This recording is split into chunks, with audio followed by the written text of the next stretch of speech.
Alright. Upuan natin itong Euromotor R125. Ganyan yung tsura nya.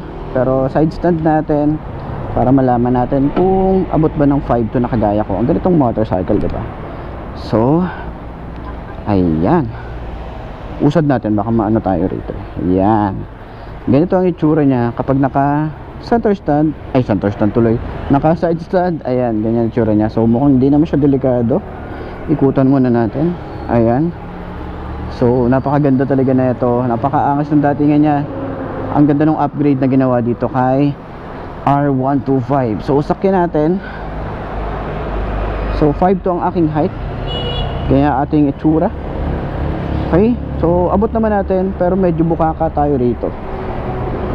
Kaya itsura natin. So marami kasi nagtatanong kung talaga bang 5'2" ang aking height, kasi syempre medyo maiksi daw yung aking bias. So ang ano ko kasi, maiksi yung aking bias, mahaba yung katawan ko, kaya 5'2" yung aking height eh. Kaya nga nagbubuts ako kasi minsan talaga may mga motorcycle na hindi ko abot, 'di ba? Kaya nga nagbubuts ako eh. Ayan. So sa mga nanlalait ng height ko, sanay na po ako diyan. Hindi na po ako na ano diyan, no, na tawag doon, naiinis kasi yun na talaga ako eh. Ano bang magagawa ko, yun na yung height ko. Pero yun nga, balik tayo sa motorcycle. Ayan, sa shock niya, tingnan nyo, napakaganda ng shock, oh. 'Di ba? Turning radius, napakalawak ng turning radius na ito. Ayan, 'di ba? Leg room pag nakaupo, napakalawak, 'di ba? Turning radius, ayan, tumatama na nga siya dito sa atin eh. Pero pwede pa tayong umusad.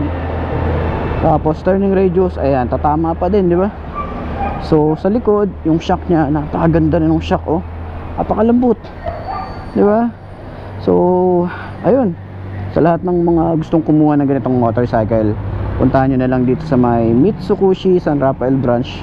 Kung gusto nyo ng ganitong motorcycle, available po sila ng isang unit. So kulay black na matte finish.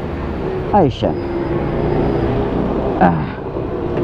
So center stand natin, kung madali lang din siyang center stand. Yun, madali lang din. Okay, ayos, 'di ba?